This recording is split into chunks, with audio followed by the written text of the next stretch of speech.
인공지능을 통해서 우리가 못했던 많은 것들을 갖다 자동화할 수 있을 거다. 심지어는 상식적인 생각들도 인공지능이 다 할 거다. 이렇게 생각을 했던 거예요. 그래서 그때 우리가 이야기했던 인공지능을 제너럴 AI라고 해요. 일반적인 AI다. 그래서 이게 특정 분야가 아니라 일반적인 상식을 뛰어넘는 인간의 상식을 대체할 수 있는 그런 AI가 만들어질 것이다. 그래서 굉장히 이제 관심들이 많아졌어요. 그때 처음으로 뉴럴 네트워크라는 게 나왔었고, 그 다음에 그때 또 동시에 나왔던 게 PDP라고 하는 Parallel Distribution Processing이라고 하는 새로운 이야기가 나오면서 인공신경망이라는 얘기가 막 나오기 시작했어요. 그래서 엄청 많이 기대를 받았었는데, 그게 아마 여러분들도 다 한번 들어봤겠지만 급속하게 망했어요. 급속하게 망했던 이유는 여러 가지가 있지만 제일 큰 이유는 너무 사람들의 기대가 높았던 거예요. 근데 그거에 비해서 인공지능이 할 수 있는 일이 그렇게 많지 않았고, 그냥 상식적인 거좀 굉장히 쉬운 거 아니야? 상식적인 행동을 하고 상식적인 말을 하는 거라고 했던 그 상식이라고 하는 것이 실제로는 너무너무 어려운 문제였고, 우리가 디파인이 잘 안 되어 있는 ill-defined problem이라고 하는 건데, 그런 디파인이 잘 안 되어 있는 문제를 해결하려고 처음에 역량도 안 되는데 그걸 우리 하겠다 이렇게 나가다가 셋백이 그냥 크게 타격을 받아요. 그래서 소위 말하는 인공지능의 암흑기가 왔어요. 그래서 인공지능의 암흑기가 오랫동안 지속되다가 그 다음에 이제 정신이 차린 거죠. 야, 우리가 일반적인 문제를 해결한다고 그러지 말자. 우리는 열심히 데이터를 모아서 충분한 데이터가 모여진 특정 도메인에 있는 문제만 해결하는 그런 애들을 갖다가 만들어내자 라고 이야기를 갖다가 막 하기 시작을 했어요. 그때서부터 뭐라 이렇게 하면 조금 될 것 같은데 하는 생각들을 갖다가 하기 시작을 했고, 그래서 인공지능이 다시 리바이브를 하기 시작을 했고, 그러다가 2023년도에 LLM이 나오면서 이제는 이 정도 되면은 웬만하면 상식적인 얘기도 해보겠는데? 라는 수준까지 다시 올라온 거예요.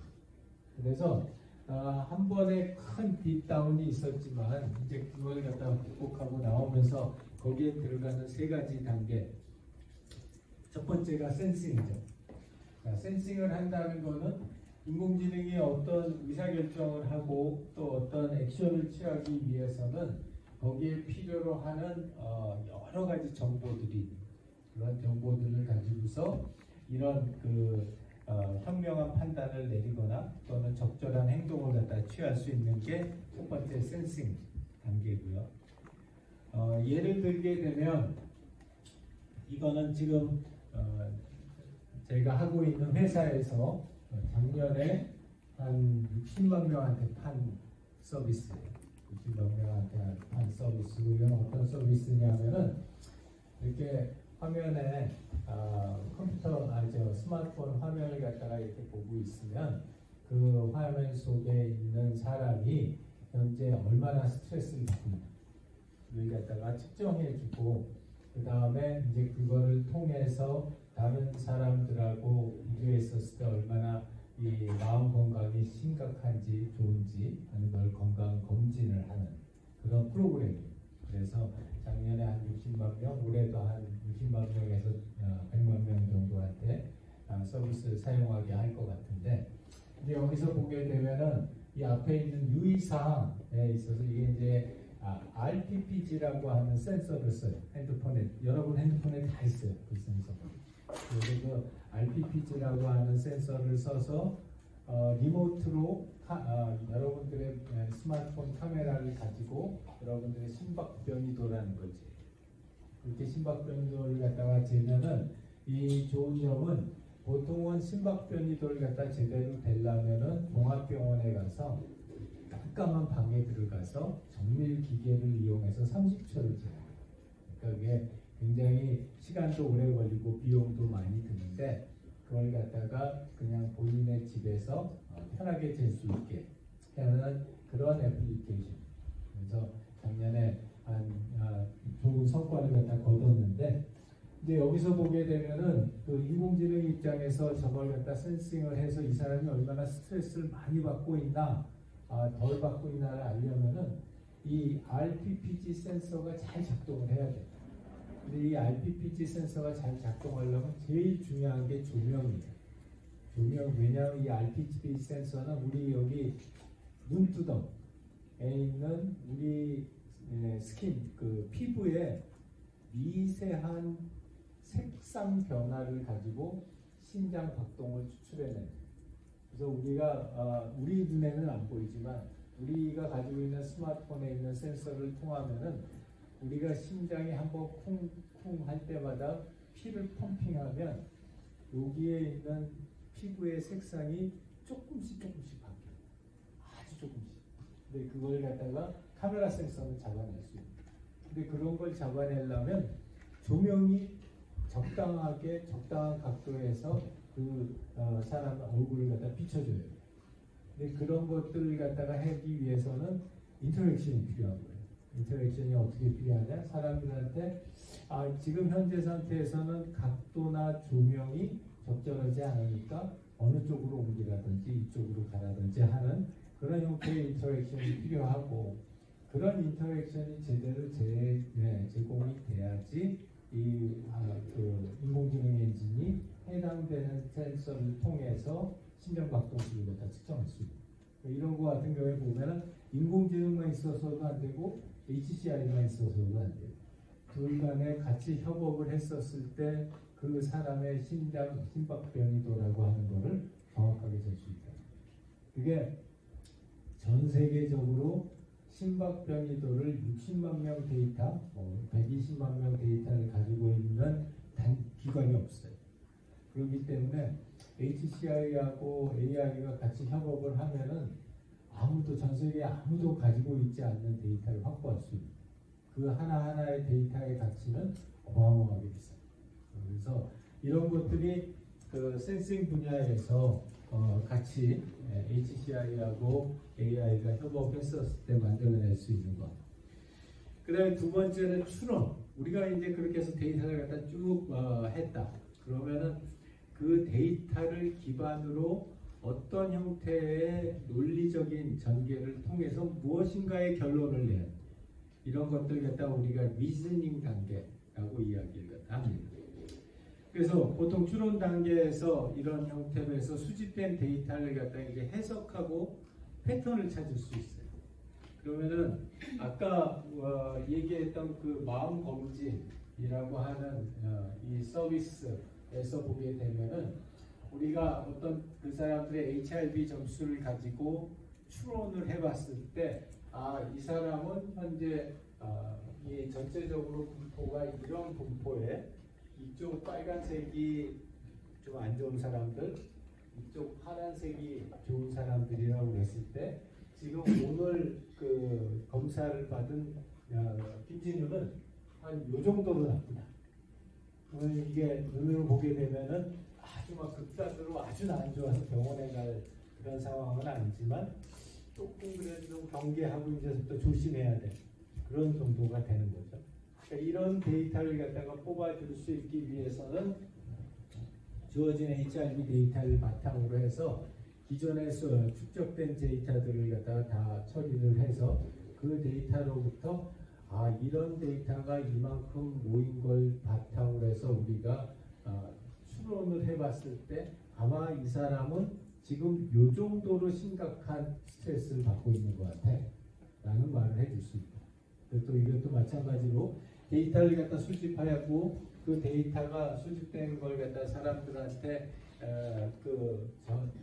전달하는 것도 어떤 형태로 어떻게 전달해 줬었을 때 그 사람한테 가장 큰 컨트리뷰션을 해줄 수 있을까? 이것도 굉장히 고민스러워. 이렇게 표현을 해줄 수도 있고 이렇게 표현을 해줄 수도 있을 텐데 어떻게 표현을 해주는 게 인공지능의 추론 결과를 사람들이 가장 쉽고 편리하게 사용할 수 있도록 제공할 수 있을까? 이런 것도 굉장히 중요한 이슈가 되는 거고, 이게 이제 제대로 됐었을 때 굉장히 큰 상품적인 가치를 가질 수 있는 거죠. 세 번째 이제 액추에이팅 단계죠. 이렇게 해가지고 우리가 실제로 어떤 추론 결과를 냈다. 그러면 그 추론 결과를 가지고서 어떻게 실행에 옮겨서 그거를 통해 가지고 실제로 효과를 만들어낼 수 있을까?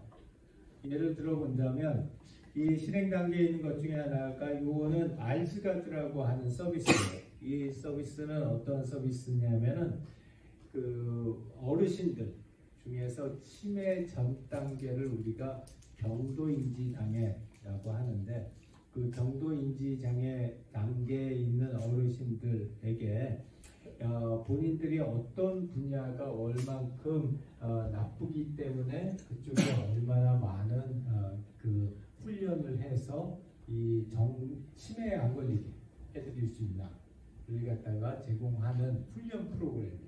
그래서 이 프로그램은 그때 창업하고 나서 처음으로 만든 프로그램이고, 이 프로그램은 만들어 가지고 일본의 에자이라고 하는 회사에 라이센스 아웃을 했어요. 라이센스 아웃을 해서 지금도 열심히 에자이에서 팔고 있는 서비스인데, 그 배경을 약간 설명을 하자면, 이 에자이라고 하는 회사가 작년에 대박을 쳤어요. 일본 제약회사. 뭘로 대박을 쳤냐면, 지금 이제 인류가 봉착하고 있는 가장 큰 문제점 중에 하나가 치매예요. 치매인데 그 치매의 원인이 굉장히 많이 있는데, 그 중에서 이제 가장 흔한 원인이 알츠하이머성 치매라고 해요. 알츠하이머성 치매라는 것은 뭐냐면, 머릿속에 악성 단백질이 쌓이는 거예요.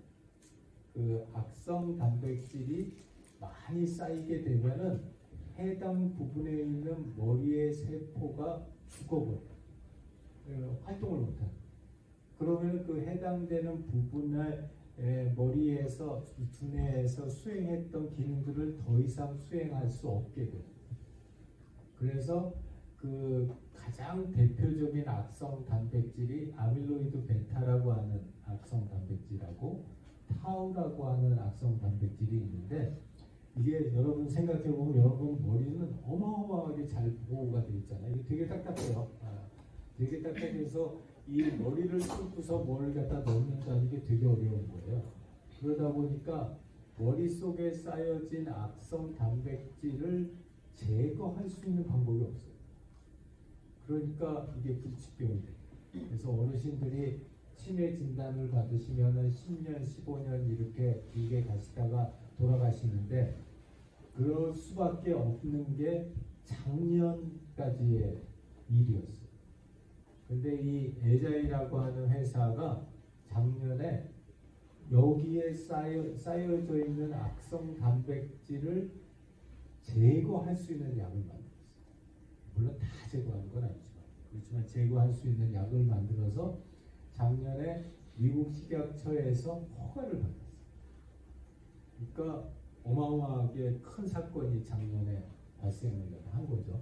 그래서 근데 이제 올해는 더 많은 회사들이 그 종류를 할 거예요. 그래서 아마 치매는 지금 생각했었을 때 앞으로 5년 안에 암도 정복한 건 아니잖아요. 치매도 정복은 아니지만 어느 정도 치료할 수 있는 환경이 5년 이내 올 거다. 전문가들이 예측을 하는데, 여기에 문제점이 있어요. 무슨 문제점이냐? 이 에자이라는 회사가 이 치료제를 만들면서 어마어마한 돈을 투자를 한 거예요. 그러니까 이 회사가 어마어마한 돈을 투자를 했는데 이걸 수익을 보전을 받아야 되잖아요. 그래서 이 악성 단백질을 제거할 수 있는 치료제의 가격을 무지하게 비싸게, 처음에는 1년에 6,500만 원씩 10년 동안 먹어야 되고 약을 만들었어요. 그래서 농담 삼아서 누가 그랬어요. 1년에 제네시스 한 대씩만 약을 먹으면 치매를 갖다 고칠 수 있다. 지금은 이제 막 가격이 많이 떨어졌어요. 한좀 많이 떨어져도 한 3천만 원 정도예요. 그러니까 그러면은 이거 도대체 3천만 원, 1년에 3천만 원 내고 그걸 갖다가 할 수 있는 사람들이 얼마나 많이 있을까?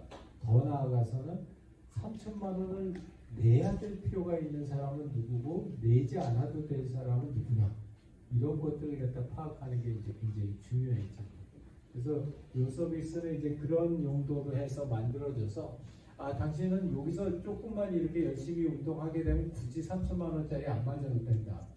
그러니까 지금부터 열심히 해가지고 이쪽 부분에 대해서 열심히 훈련해라 하는 그런 액추에이팅을 제공하는 시스템입니다. 그래서 이런 액추에이팅 단계에서도 실제로 환자의 환경에 개입을 해서 이런 일을 갖다 하라고 하고 나서 이제 거기서부터 실제로 사람들이 행동하게 만들고 그 다음에 그 사람들이 꾸준히 어르신들이 꾸준히 훈련을 하셔서 이 막 3천만 원, 4천만 원짜리 주사를 안 맞아도 우리가 치매를 갖다가 예방할 수 있게 만들자 라는 걸까 이 AI하고 HCI가 같이 협업해서 만들어낸 중요한 또 하나의 사례라고 볼 수 있습니다.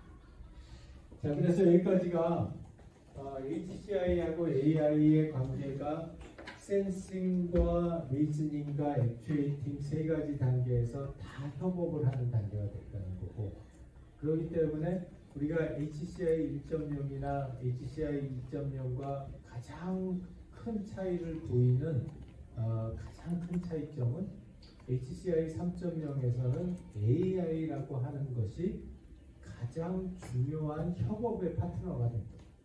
그렇기 때문에 이제는 뭔가 제품을 만들고 서비스를 만들 때 AI를 배제하고 제품이나 서비스를 만든다는 것은 현실적으로 굉장히 짧은 내용 연한이 있는 며칠 못 쓰는 몇 달 못 쓰는 그런 제품이 될 수밖에 없다. 그래서 HCI 3.0은 AI라고 하는 컬래버레이터를 데리고 이걸 만들어야 된다는 건데, 여러분들이 지금 다 이해하는 것처럼 우리 챗GPT가 작년에 나왔죠. 작년에 나왔고 아직까지는 많은 부분들이 무빙 타겟이에요. 계속 빠른 속도로 발전해 나가고 움직여 나가고 있기 때문에 이 현재 시점에서 딱 요 방법을 써야지 AI를 잘 활용할 수 있는 HCI의 방법이 있다라는 건 아직은 없어요. 부분들이 그런 사례를 중심으로 해서 우리가 지식을 축적하는 단계입니다.